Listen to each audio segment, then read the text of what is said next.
बिस्मिल्लाहिर्रहमानिर्रहीम। अस्सलाम वालेकुम स्टूडेंट्स, क्या हाल चाल है आप लोगों के। होप सो सब खैरियत से होंगे। आज बात करेंगे इंग्लिश 101 के क्विज़ की एंड 110% करेक्ट सोल्यूशन आप लोगों के साथ शेयर करूंगा।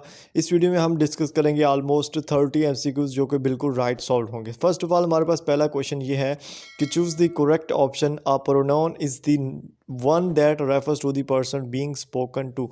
जो बेसिकली प्रोनाउन होता है वो क्या होता है, क्या चीज़ को रेफ़र कर रहा होता है जिस बंदे से हम बात कर रहे होते हैं। तो ये बेसिकली जो प्रोनाउन होता है ये सेकंड पर्सन होता है, जैसा कि होता है हिज हिम इस तरह से, ठीक है। तो ये क्या होता है, सेकंड पर्सन के अंदर आता है। तो सी ऑप्शन जो है ना हमारे पास इसका राइट ऑप्शन है, ठीक है।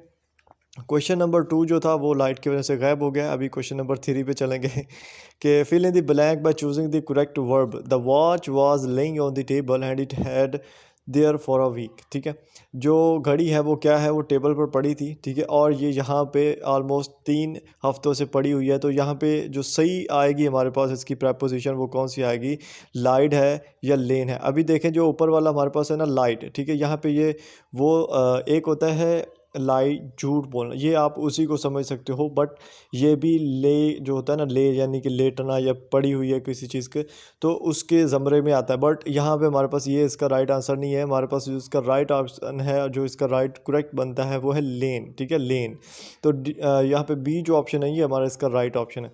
क्वेश्चन नंबर अगर हम 4 की बात करें तो इसमें हमारे पास ये है कि choose the correct meaning from the Verde expression in brackets. Verde expression जो हमारे पास है ना ब्रैकेट के अंदर है, उसका हमने मीनिंग बताना है। I availed a leave an account of my sickness.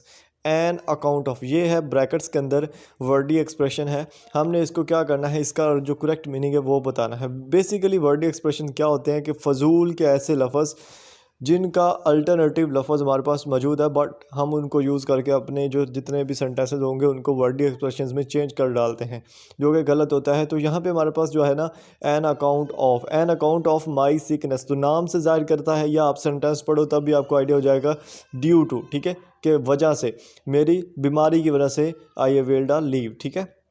तो सिकनेस जो हमारे पास ड्यू टू, बी ऑप्शन है ये इसका राइट ऑप्शन। क्वेश्चन नंबर 5 है हमारे पास कि which of the following is indefinite pronoun subject. Indefinite pronoun subject कौन सा है हमारे पास, तो हमारे पास इनमें से जो है वो कौन सा है जनाब, ईच। बेसिकली यहाँ पे इनडेफिनेट प्रोनाउन सब्जेक्ट का मतलब ये है कि इनडेफिनेट का मतलब होता है कि सिंगल, ठीक है, क्या होता है, सिंगल आप कह सकते हो। और मेरे माइंड में यही बैठा होता है और आपके माइंड में भी होना चाहिए कि इनडेफिनेट जो होता है वो क्या होता है, वो होता है बिल्कुल सिंगल, ठीक है। तो ईच जो होता है ना ये बिल्कुल सिंगल के लिए जाहिर होता है, ठीक है। तो इसके साथ आप ये कह सकते हो कि ये एक वाहिद है, ठीक है। तो डी ऑप्शन हमारे पास इसका राइट है। उसके बाद है question number 6। A pronoun that refers to the someone being spoken to such as you is a person pronoun. अब देखें एक ऐसा प्रोनाउन जो ये रेफ़र करता है जिससे हम बात कर रहे होते हैं उसको रेफ़र करता है, जैसे कि यू, ठीक है, इज़ अ पर्सन प्रोनाउन। तो सेकंड है, जैसे कि आपको मैंने पहले क्वेश्चन में बताया है कि सेकंड प्रोनाउन में जैसा कि हिज, यू, और जैसे कि होते हैं हिज हिम इस तरह से, यानी कि हम इशारा भी कर लें किसी बात को करते टाइम, तो वो पर्सनल प्रोनाउंस जो होते हैं ना उनको हम किस कैटेगरी में आते हैं, तो वो सेकंड पर्सन्स में आते हैं, ठीक है। डी ऑप्शन यहाँ पे हमारे पास इसका राइट है। ये आपको पता है यार, जो आई माई मी होता है वो होता है फर्स्ट पर्सन, और जो ही हिज हिम इस तरह से होता है वो होता है सेकंड और आगे आगे, ठीक है। देयर देम वाला थर्ड में आता है आई थिंक, है ना। तो इसके बाद है a paragraph is a series of sentences about one main thought area और अ पॉइंट। तो पैराग्राफ बेसिकली क्या होता है, एक सीरीज़ होती है किस चीज़ की, सेंटेंस की, जो कि एक मेन थॉट और आइडिया पर मबनी होती है, ठीक है। पैराग्राफ तभी बनता है जब हमारे पास क्या होता है कि वैलिड रीजंस होते हैं, मेन पॉइंट्स होते हैं, हम उनको क्या करते हैं छोटे छोटे सेंटेंसों में लिखते हैं और हमारे पास क्या बनता है, पूरा एक पैराग्राफ बन जाता है। सो ये बिल्कुल राइट आंसर है। तो डी ए ये ट्रू है, ए ऑप्शन हमारे पास इसका राइट आंसर है, ठीक है। उसके बाद है हमारे पास क्वेश्चन नंबर 8 के a sentence should be neither too general not too specific, ठीक है।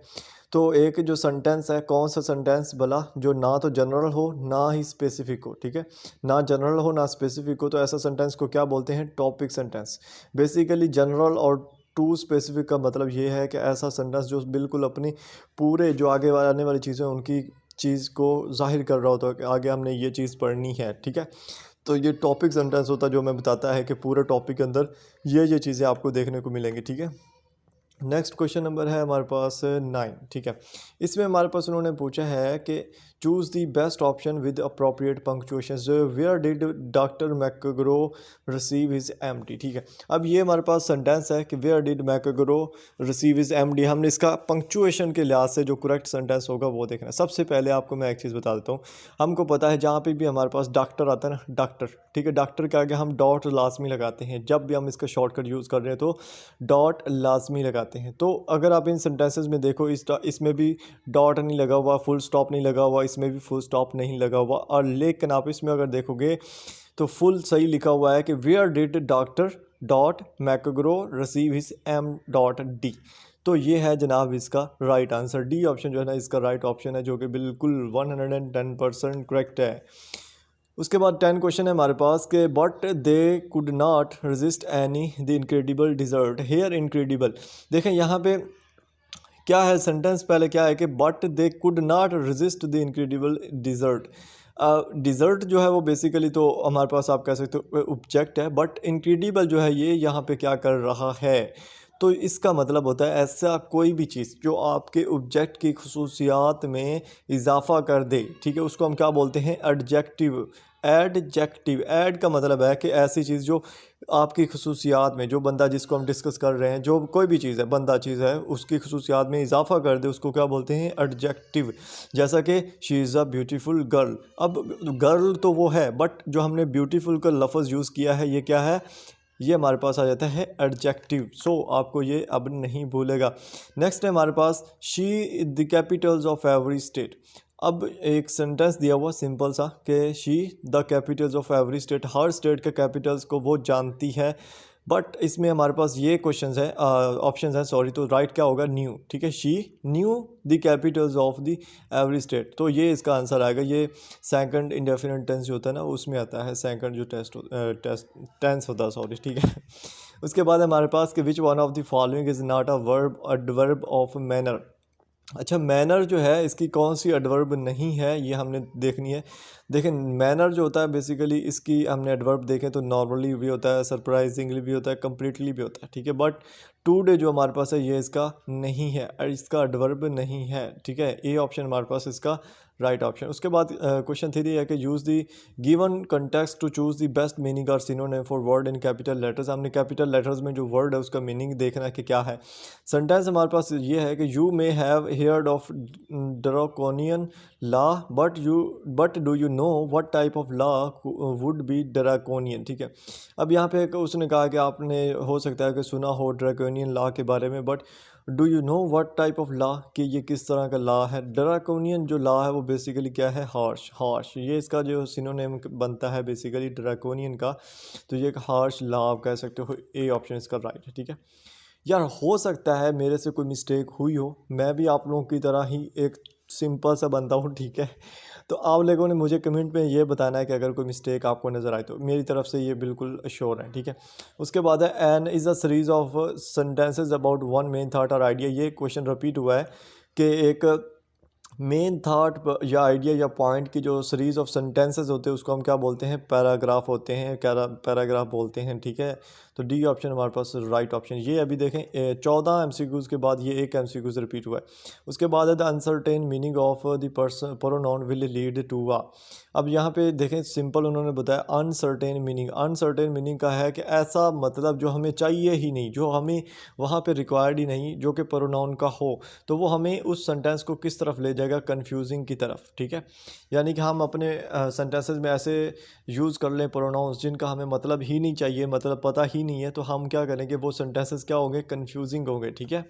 तो ए ऑप्शन इसका राइट। उसके बाद है क्वेश्चन 6 के choose the verb that agrees with the object. If I ever find my glasses I think I shall gate replaced. अब यहाँ पे देखें बहुत ही सिंपल सी चीज़ है कि if I ever find my glasses, यहाँ पे देखें इसने ग्लास का नहीं नाम लिया बल्कि लिया है ग्लासेस।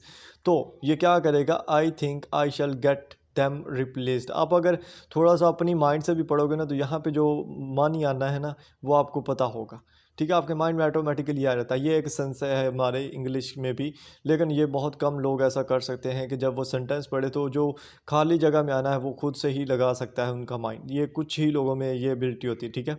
बट यहाँ पे हमारे पास राइट आंसर आ रहा है, वो क्या है, I shall get them replaced, A option जो है हमारे पास इसका राइट ऑप्शन है, ठीक है।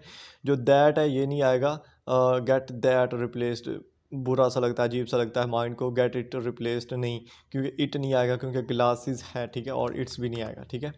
उसके बाद है हमारे पास जनाब क्वेश्चन नंबर 7 पे चलते हैं, ठीक है। इसमें हमारे पास ये है कि do you know how to use computer, ठीक है, क्या आपको पता है कि किस तरह कंप्यूटर यूज़ कर सकते हैं, क्या आपको पता है? अच्छा, तो इसका माने ये है कि क्या आपको पता है कि आप कंप्यूटर यूज़ कर सकते हो? तो यहाँ पे बेसिकली उन्होंने हमारे पास ये प्रोपोज़िशन जो होती है ना, ए एन या आर्टिकल्स में जो आता है दी, ठीक है, इनमें से कौन सा लगेगा, तो ए लगेगा, ठीक है। Do you know how to use a computer, how to use a computer, ठीक है, एन नहीं आएगा, ठीक है। तो बी ऑप्शन हमारे पास इसका राइट ऑप्शन है। उसके बाद क्वेश्चन 8 को देखें ना, तो इसमें है which of the following sentences correctly punctuated, यानी कि जो सही पंक्चुएट किया गया, जिसमें जो कॉमा है या जो फुल स्टॉप है वो सही लगाया गया हो। तो हमने सेंटेंस देख लेते हैं। अभी देखें इस सेंटेंस में देखें तो यहाँ पे 2 डे के दरमियान जो कॉमा लगा ये नहीं आना था। इसमें देखें तो यहाँ पे ये अप्रैल 14 जो है यहाँ पे कॉमा आना था, लगा नहीं लगाया इन्होंने, ये भी गलत है, ये भी गलत है, ठीक है। उसके बाद नीचे देखो तो ये है 2 डे इज़ ट्यूसडे, और यहाँ पे देखें ट्यूसडे वाली जगह पे कॉमा आना था बट इन्होंने नहीं लगाया। So the right answer is D. Here ये हम देख से लेते हैं कि 2 day is Tuesday, one sentence, comma, April 14 break comma and full stop, ठीक है। जैसे कि आपको पता है जब हम डेट लिखते हैं तो उसके दरमियान कॉमा आता है, तो ये राइट है हमारा, डी वाला जो हमारा इसका आंसर है ये सही है, बनता भी है, ठीक है। इसी तरह के क्वेश्चन आते हैं यार, सिंपल से होते हैं, आपकी कॉमन इंग्लिश अच्छी है तो आप इजीली फाइनल अच्छा कर जाओगे। उसके बाद है कि वही अगेन क्वेश्चन रिपीट हुआ है कि where did the doctor McGraw receive his M dot, D आना है हमारे पास, तो डॉक्टर के फुल स्टॉप आएगा और एम डॉट डी का भी फुल स्टॉप आएगा, एंड डी के आगे भी फुल स्टॉप है लगा हुआ है, इस चीज़ को भी नोट कर लेना है आपने।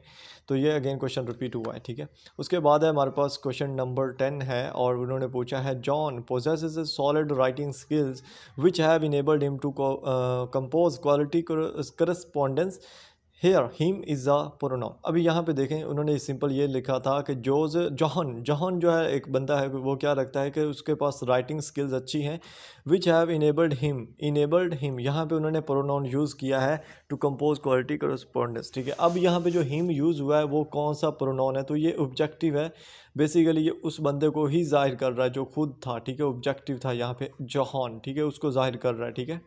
उसके बाद है जनाब हमारे पास क्वेश्चन नंबर आगे आ जाता है जी, क्वेश्चन नंबर 11, मतलब कि क्वेश्चन नंबर 1 है। इसमें उन्होंने हमसे पूछा है in writing takes the place of pauses, gestures, rising tone and other such features of speech, ठीक है। जब आप राइटिंग लिखते हो या राइटिंग के अंदर जो प्लेसेस ऑफ पॉजेज होते हैं, यानी कि ब्रेक्स जहाँ पे बंदा लगा लेता है पढ़ता पढ़ता, या गेस्चर्स का ज़ूर करता है, या टून को श्योर करता है, या फिर फीचर ऑफ द स्पीच होते हैं, तो ये कौन कौन से होते हैं, ये होता है पंक्चुएशंस, लाइक आपका कॉमा, लाइक आपका फुल स्टॉप, ठीक है, लाइक आपका सेमी कॉलर्स और इस तरह से, ठीक है। डी ऑप्शन हमारा राइट था। उसके बाद है क्वेश्चन कि एट द लिस्टिंग ऑर्डर और time order is used by the writer to develop support in a paragraph.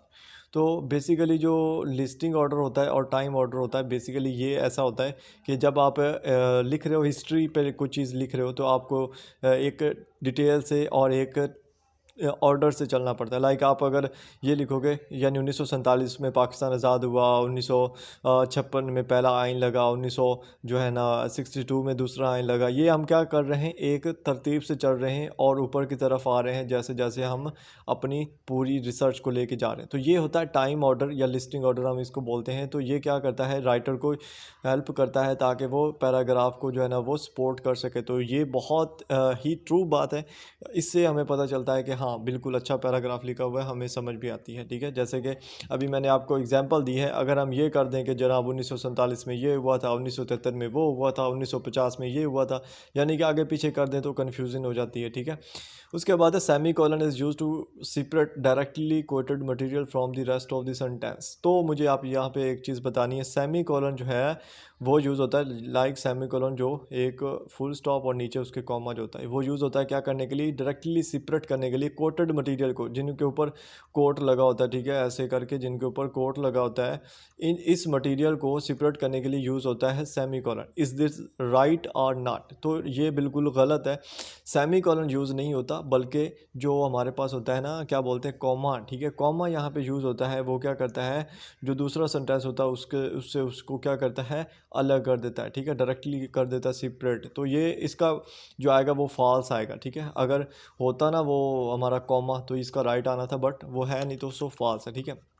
उसके बाद क्वेश्चन 5 है, इज़ रफ़ और नॉट रिफाइंड, ठीक है। ये क्वेश्चन आपको सेम हैंडआउट्स में मिल जाएगा कि ये रफ़ है या रिफाइंड है, नॉट रिफाइंड है। तो इसका राइट आंसर है कोर्स, ठीक है, कोर्स, ठीक है, COARS, कोर्स। डी ऑप्शन जो हमारे पास है ना, इसका राइट ऑप्शन है, ठीक है।